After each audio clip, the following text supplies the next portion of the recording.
Hey, it's Mike with Carbonize This. So we've got some interesting vegetables today. We've actually had some subscribers ask us to do some vegetables that are high water content.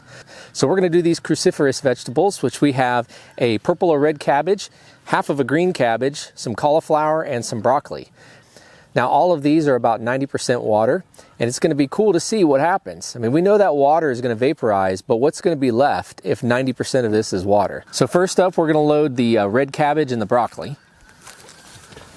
We'll load the second tray on top of that shelf, and this has got the green cabbage that's cut in half and the cauliflower.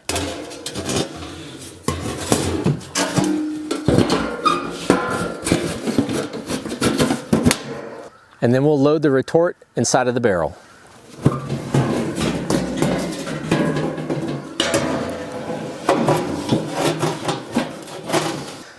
In the last step, we'll take pieces of wood that we get from a local cabinet maker and we'll put it between the two barrels. So we're going to light this wood that's on top, and it'll slowly burn all of the wood that's between the two barrels, and it'll go all the way to the bottom. That'll happen for several hours. It'll cool down, and then we'll check it out.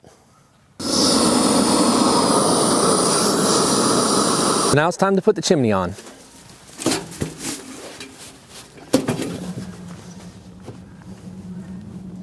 And it'll act like a rocket stove because the air is going to be coming in the bottom really fast and being forced up the chimney.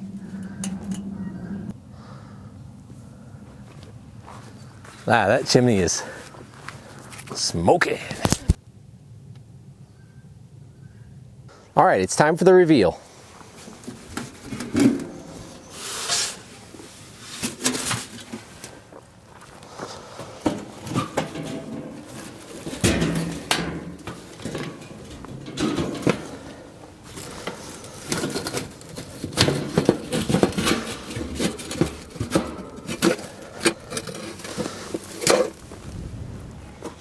Oh, that's pretty interesting. The cabbage does look like a giant Brussels sprout now. These turned out really cool. I like these. So first up we have the broccoli, and it shrunk quite a bit. And you can see it really maintained its detail. All the water and volatiles just evaporated. Got a little bit of a glossy finish here on the outside, a little shiny on the bottom. And I gotta be very careful. It's very fragile. I'm not ready to break it yet. Next is the half a head of green cabbage. And you can see a little bit of bronze coloring, a little bit of shininess here. That could be the minerals in the cabbage. It's fairly light, though I'm not exactly sure if it's carbonized completely. It's got a little bit of heft to it. You can see on the bottom it's shiny. And these outer leaves are shiny. Looks like a giant Brussels sprout. Next one up is the cauliflower. And you can see what was left of the leaves just falls right off. But it maintained all of its texture and detail and then just shrunk. There's the back side. Last is the red cabbage. This is where it was sitting on the tray. You can see the stem. And all the leaves are very, very dense, and it's pretty heavy still. I don't think it carbonized completely through just because of its density and that moisture couldn't escape. So we are going to use this as biochar, and to do that we want to break these pieces up. We want them to be a lot smaller so there's more surface area for water and nutrients to absorb into the biochar.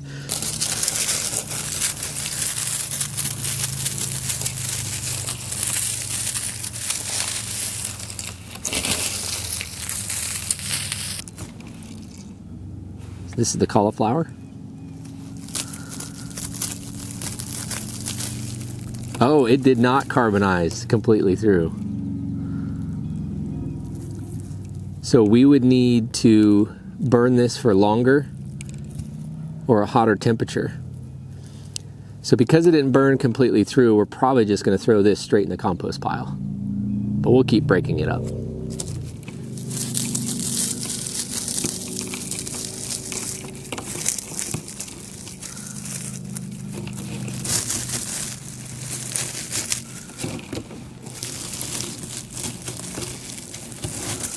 This is the half head of cabbage. So since the cauliflower didn't carbonize all the way through. What do you guys think happened here? We'll try peeling off some leaves.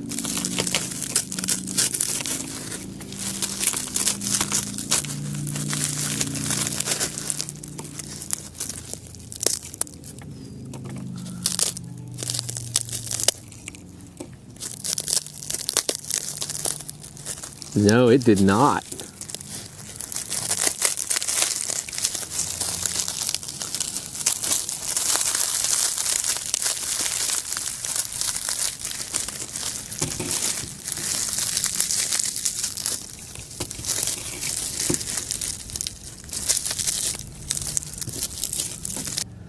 This is the red or purple cabbage.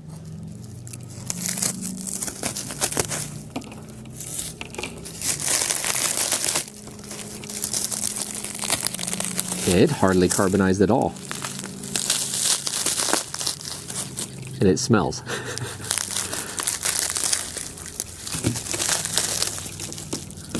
So we learned some really cool things today. So first off, we learned that items with a high water content are going to take extra time and extra heat, or we need to dry them out before we put them in the retort. The second thing is that items that are very large also take a lot of time, and we had a combination of both here. The broccoli was small, not as high a water content, carbonized completely through. But that big head of cabbage being large and full of water, it took a lot of energy to try to carbonize it, and we weren't successful. So what could we do with this? We could break items up into smaller pieces ahead of time, or dry them out, or both. But what about smaller items like a tomato or a lime or a lemon? Do you think we'll be able to carbonize those without having to run it through twice? If you have some items that you'd like us to carbonize, put them in the comments below, and we'll see you next time.